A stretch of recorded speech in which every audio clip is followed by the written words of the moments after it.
Yes Bank Limited. So let's start.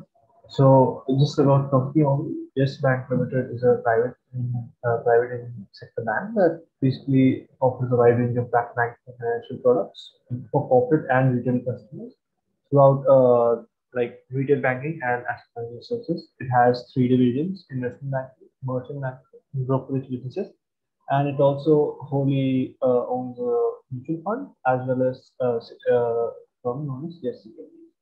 So on March 1st, in an attempt to avoid the collapse of this bank, the RBI stepped in and basically reconstructed the board, and now the State Bank of India owns about 30% of this bank.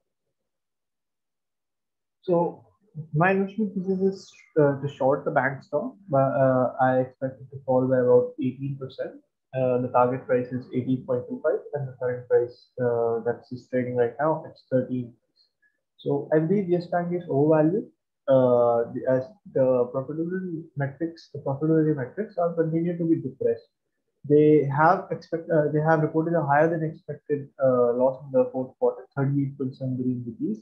That's sharply driven by NPL provisioning. So, however, the stress and provisioning are fully done, and recoveries are now the key focus. So, they also delivered 49 billion rupees of recoveries in financial 21.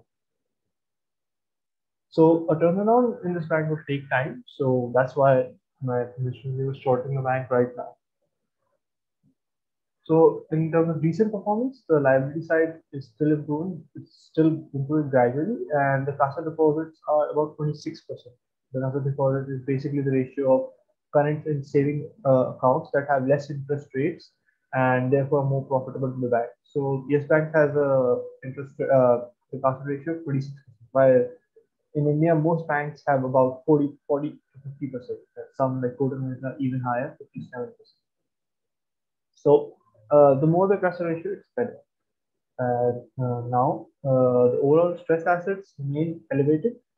It has historically been higher in Yes Bank, so it's not a really like surprising fact. NPLs, Yes Bank also had a high NPL ratios, especially in the corporate banking segment. And but however, the retail and SME segment and NPL ratios have also shot up during the previous quarter, as you can see from the second graph here. And the gross stress exposure is about 415 billion, and the bank has a 64% provision cover. So Yes Bank has reported a higher than expected loss in Q4, as I already told. And last graph will show the cost to income ratio. So now the future prospects for this bank. So stress and learning are fully done, and the recoveries are the key focus. They have already recovered 49 billion in financial 21. The medium-term objectives, as told by the bank, are a return on assets of 1 to 1.5%. That's by financial 23, and they will be returned by 60 to 40% in favor of retail, and a 40% CASA ratio, which is the average in like not the average, lower average in Indian banking sector, is the aim for the bank.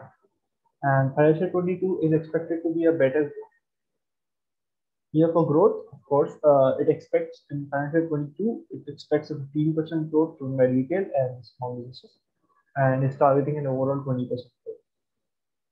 So you can estimate changes. So Yes has front-ended provisioning in financial 21 and lower credit costs in financial 22. And we raise our operating profit assumptions 7 to 14%, factoring in better recovery and improvement in NIM and the financial 22. So these are the future prospects. So I use two valuation methods to value the share of the Yes Bank. So the first one is an adjusted Graham number.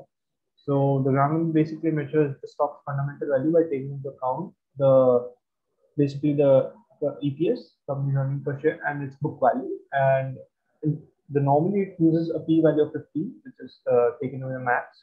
However, it has the industry average for the Indian bank sector is 8.5 since I've adjusted it, and so I've used the p 8.5.